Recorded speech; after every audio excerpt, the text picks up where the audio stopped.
खरीदी गई। कितने लोगों ने कुर्बानी दी है, कितने लोगों ने अपनी मेहनत की कमाई से एक एक रुपया निकाल के दिया है। हमारे कई सारे माननीय जजेस ने भी दिया है, कई सारे ब्यूरोक्रेट्स ने भी दिया है, मजदूरों ने भी दिया, किसानों ने भी दिया, वकीलों ने भी दिया, इंजीनियर्स ने भी दिया, डॉक्टर्स ने भी दिया। तमाम लोगों ने मिलकर दिल्ली के अंदर पहला मिशन जय भीम विपස්සना एवं ध्यान साधना केंद्र खरीदा और समाज के लिए समर्पित किया। क्योंकि इस पूरे देहात के क्षेत्र में धीरे धीरे अम्बेडकरवाद तो बढ़ा, लेकिन बुद्धिज्म पीछे छूटा और पूरे दुनिया को आज बुद्ध की जरूरत है। जिस तरह पूरे दुनिया में नफरत बढ़ी है, लोग एक दूसरे के खून के प्यासे हैं, जहां देखो कहीं जाति के नाम पर, कहीं धर्म के नाम पर उन्माद है। सरकारें खुद प्रायोजित करती है दंगे, चारों तरफ हिंदू मुसलमान है। पूरे देश को एक ऐसे मुकाम पर लाके खड़ा कर दिया जहां लोगों की वोट की भी चोरी हो रही है, लोगों के अधिकारों की भी चोरी हो रही है, लोगों के मान सम्मान की चोरी हो रही है। आए दिन हम देख रहे हैं, हमारे लोगों की तो शिक्षा भी चोरी हो गई। ये जो मिडिल क्लास बना, जिन्होंने चंदा दिया, आप जानते हैं ये मिडिल क्लास कैसे बना? आपको पता होगा 1935 के एक्ट से पहले भारत में केवल जो इनकम टैक्स पे करते थे, जो बड़े जमींदार थे, केवल उनको वोट का अधिकार था। लेकिन 1919 में साउथ बोरो कमीशन को ज्ञापन देकर और उसके बाद 1928 साइमन कमीशन को ज्ञापन देकर 1930, 31, 32 में राउंड टेबल कॉन्फ्रेंस के माध्यम से डॉक्टर बाबा साहब अम्बेडकर जी ने अंग्रेजों को यह मानने के लिए बाध्य कर दिया कि भारत में रहने वाले सभी लोगों को समान रूप से वोट का अधिकार मिलना चाहिए, और वो हमें वोट का अधिकार मिला। लेकिन आज हम अपनी वोट की कीमत को समझते नहीं है। शराब की बोतल में 10-20 किलो अनाज में 2-4 हजार रुपए में अपनी वोट को बेच देते हैं, और अब तो पूरे चुनाव चोरी हो रहे हैं। कितने मुश्किल से मिडिल क्लास बना था, क्योंकि डॉक्टर बाबा साहब अम्बेडकर जी ने शिक्षण संस्थानों में रिजर्वेशन देकर, राजनीतिक रिजर्वेशन देकर, सरकारी नौकरियों में रिजर्वेशन देकर हमें आगे बढ़ने का रास्ता बनाया था। हमारे लोग नौकरियों में आए, फोर्थ क्लास में ज्यादा आए, उसके बाद क्लर्क बने, डॉक्टर बने, इंजीनियर बने, साइंटिस्ट बने, प्रोफेसर बने, ब्यूरोक्रेट बने। तो ये सब कुछ जो बना केवल और केवल रिजर्वेशन की वजह से बना। लेकिन फिर एक ऐसा भी दौर आया जब सरकारों ने साजिश करके 5th पे कमीशन के माध्यम से 4th क्लास एम्प्लॉयमेंट को पूरी तरह आउटसोर्स करके ठेके पे दे दिया, और धीरे धीरे जो हमारे लोग सफाई कर्मचारी लग जाते थे, चपड़ासी लग जाते थे, छोटी मोटी नौकरी चौकीदार माली लग जाते थे, वो तमाम नौकरी ठेकेदारों के हाथ में सौंप दी, आउटसोर्स कर दी, और हमारे लोगों का आगे बढ़ने का रास्ता बंद कर दिया। उसके बाद group A, group B, group C के अंदर भी कॉन्ट्रैक्ट पे भर्तियां शुरू कर दी। देश के तमाम राज्यों के अंदर 50% वैकेंसी खाली पड़ी है, केवल 50% है, उसमें भी आधे कॉन्ट्रैक्ट पे नौकरी कर रहे हैं। तो हमारा तो नौकरी का रास्ता भी बंद हो गया। ऊपर से ब्यूरोक्रेसी में डायरेक्ट लेटरल एंट्री ले आए, लेटरल एंट्री लाकर जॉइंट डायरेक्टरी और डायरेक्टर की भर्ती डायरेक्ट हो रही है। आपको मुझे ये बताते हुए गर्व महसूस हो रहा है कि 2021 के अंदर, उस वक्त मैं मंत्री था दिल्ली की सरकार में, मंत्री रहते हुए लेटरल एंट्री के खिलाफ पूरे भारत का पहला प्रदर्शन मिशन जय भीम के बैनर तले हम लोगों ने किया। पूरे देश में धम्म दीक्षा का प्रोग्राम, बाबा साहब का स्वप्न भारत को बोलते हुए करना है, इसका प्रोग्राम बड़े पैमाने पे किसी ने कैबिनेट मिनिस्टर रहते हुए किया, तो मिशन जय भीम के माध्यम से हम लोगों ने किया। तब से पूरे देश के अंदर बौद्धमय भारत का सपना साकार हो चला है। लेकिन इसी के साथ साथ आपने देखा होगा, धीरे धीरे सरकारों की साजिश इतनी बढ़ी कि उन्होंने धीरे धीरे सरकारी स्कूलों को कमजोर करना और फिर बंद करना शुरू कर दिया। पिछले 15 से 20 सालों में 2 लाख से ज्यादा सरकारी स्कूल बंद हो गए। प्राइवेट स्कूल खुलते जा रहे हैं, सरकारी स्कूल बंद हो रहे हैं।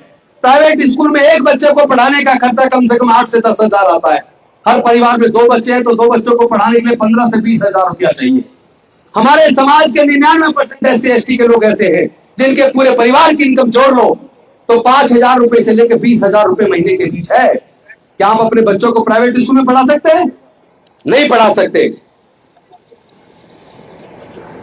और इसी वजह से हमारे लोग मजबूर है सरकारी स्कूल में पढ़ने के लिए। और सरकारी स्कूलों को लगातार बंद किया जा रहा है या कमजोर किया जा रहा है। हायर एजुकेशन में तो हमारा रास्ता बिल्कुल बंद कर दिया। मतलब आप चपड़ासी तो छोड़िए, ग्रुप ए बी सी यानी ए ग्रुप में भी जो नौकरी में हमारा आदमी है वो अपने बच्चों की हायर एजुकेशन का खर्चा नहीं उठा सकता। मैंने कल ही प्रेस कॉन्फ्रेंस की थी, अगर आपको याद हो, कुछ लोगों ने सुना हो, तो ऐसे रेपुटेटेड जो प्रीमियर प्राइवेट एजुकेशनल इंस्टीट्यूशन है, सिंपल बीए का खर्चा 60 लाख, 6 लाख की डिग्री, 6 साल की डिग्री 60 लाख रुपया, सिंपल बीए 60 लाख रुपए। मैं पूछना चाहता हूं क्या हमारे क्लास पर ऑफिसर अपने बच्चे की, एक बच्चे की डिग्री कराने में 60 लाख खर्च कर सकते हैं क्या? एनएलयू से लॉ की डिग्री 5 साल की डिग्री, 1 साल का खर्चा कम से कम 5 लाख, 25 से 30 लाख चाहिए, और वो भी एडमिशन से पहले कोचिंग के लिए 2-3 लाख 4 लाख चाहिए। क्या हमारे लोग कर सकते हैं? यानी कि आपके नौकरी के रास्ते भी बंद, आपके पढ़ाई के रास्ते भी बंद। तो ये जो मिडिल क्लास बना था, जिसने चंदे देकर पामसेप के माध्यम से, तमाम माध्यम से हमारे लोगों की अनेकों संस्थाएं बनाई, हमारे लोगों के अंबेडकर भवन बने, रविदास भवन बने, बौद्ध मंदिर बने, और आज ये विपස්සना सेंटर आपके सामने है। लेकिन जब इसकी बिल्डिंग बनेगी, सोचिए क्या हमारा मिडिल क्लास बचेगा जो चंदा दे के बिल्डिंग बना पाए? किस हालत में सरकारों ने हमारे समाज को पहुंचा दिया है। एससी एसटी के लोगों के लिए, उनके बच्चों के भविष्य के लिए खतरा पैदा हो गया है। इस खतरे से हमें मिलकर लड़ना है, एकजुट होकर लड़ना है। लेकिन इसका तरीका एक है, सरकारें खुद साजिश के तहत संविधान को कमजोर करने में लगी है, देश को कमजोर करने में लगी है। क्योंकि देश को, जब देश के अंदर धर्म के नाम पे नफरत बढ़ेगी, जाति के नाम पे नफरत बढ़ेगी, तो देश कमजोर होगा। और ये देश कमजोर साजिश की तरह इसलिए की जा रहा है क्योंकि जो लोग मनुस्मृति से प्यार करते हैं, जो लोग बाबा साहब के संविधान को खत्म करके मनुस्मृति को लागू करना चाहते हैं, ये किसी की गाड़ी बलेनो है 8623 और उसकी वजह से जाम लग रहा है, प्लीज जाकर अपनी गाड़ी को साइड में कीजिए, 8623 बलेनो। तो मैं अपने अंतिम चरण में अपने भाषण के, चूंकि मैं यहाँ कोई लंबा भाषण देने नहीं आया हूं, मैं सिर्फ ये बताना आया हूं, आपने जगह जगह एक धम्मरथ घूमते हुए देखा होगा। वो धम्मरथ में मिशन जय भीम ने बौद्ध धम्म के प्रचार प्रसार के लिए बनाया।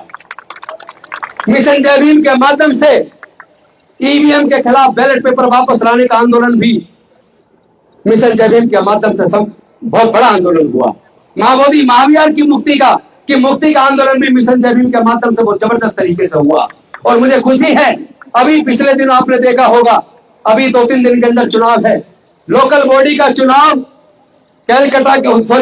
कर्नाटका के अंदर ईवीएम खत्म करके बैलेट पेपर से होने जा रहा है। और मैं समझता हूं इसका श्रेय आप सब साथियों को जाता है, क्योंकि आप सब लोगों ने ईवीएम के खिलाफ बैलेट पेपर वापस लाने का एक आंदोलन किया था। तो मैं उम्मीद करता हूं कि आप आज की परिस्थिति में देश को एकजुट करने के लिए, अपने बाबा साहेब के संविधान को बचाने के लिए रात दिन नहीं करोगे, अंधविश्वास पाखंडवाद को समाज से दूर करोगे, अपने बच्चों को हर हालत में पढ़ाने के ऊपर पूरा ध्यान दोगे, हमारे बच्चे नशे से दूर रहे, व्यभिचार से दूर रहे, गलत कामों से दूर रहे, तो आधी लड़ाई तो वैसे ही जीत जाएंगे। तो साथियों, हम लोग मिलकर इस लड़ाई को लड़ेंगे भी और जीतेंगे भी। और मुझे बड़ी खुशी है कि ये विपස්සना सेंटर मिशन जय भीम के माध्यम से पूरे समाज को हम समर्पित करने वाले हैं। अभी तो ये तथागत बुद्ध की और बाबा साहेब की प्रतिमा ऊपर जाने के बाद 9 फीट की तथागत बुद्ध की, 8 फीट की डॉक्टर बाबा साहेब अम्बेडकर जी की प्रतिमा लगी है। और इधर 3 कमरे आप सबके सहयोग से बने हैं। बहुत जल्द इसका पूरा जो कुछ भराव हुआ है, कुछ भराव करना है, उसके बाद विपස්සना सेंटर का निर्माण होगा। और मैं निवेदन करता हूं, यहाँ के कोई इस डब्बे में चंदा डालने वाला नहीं है, दिमाग से निकाल देना। तो हमारे मिशन जय भीम के साथ ही इस डब्बे को लेकर कम से कम लोगों के बीच जाए। और मैं आप सबसे निवेदन करता हूं, जो भी कोई डोनेशन देने चाहे, 10 रुपए, 20 रुपए, 100 रुपए, 50 रुपए, 500 रुपए, जो तुम्हारी इच्छा हो, इस डब्बे में डालना हो डब्बे में डालो, वरना जो लिख रहा हो उसको दो। लेकिन इस मूवमेंट को आगे बढ़ाओ। किसी भी सूरत में यह मूवमेंट बढ़ना चाहिए। यह मूवमेंट भारत को बौद्धमय बनाने का मूवमेंट, भारत के संविधान को बचाने का मूवमेंट, भारत के लोगों की अस्मिता को बचाने का मूवमेंट, और भारत के हमारे बच्चे दोबारा से गुलाम ना हो जाए, उन्हें गुलामी से बचाने का मूवमेंट हम मजबूती के साथ आगे बढ़ाएंगे। इन्हीं शब्दों के साथ आप सबको मिशन जय भीम के स्थापना दिवस की बहुत बहुत शुभकामनाएं और बधाई। और मैं उम्मीद करता हूँ धीरे धीरे इस पूरे क्षेत्र में बौद्धमय समाज का निर्माण होगा और हम लोग देश को मजबूत करने में और देश के संविधान को मजबूत करने में अपनी भूमिका निभाएंगे। बहुत बहुत धन्यवाद। नमो बुद्धाय। जय भीम, जय भारत, जय संविधान, जोहार।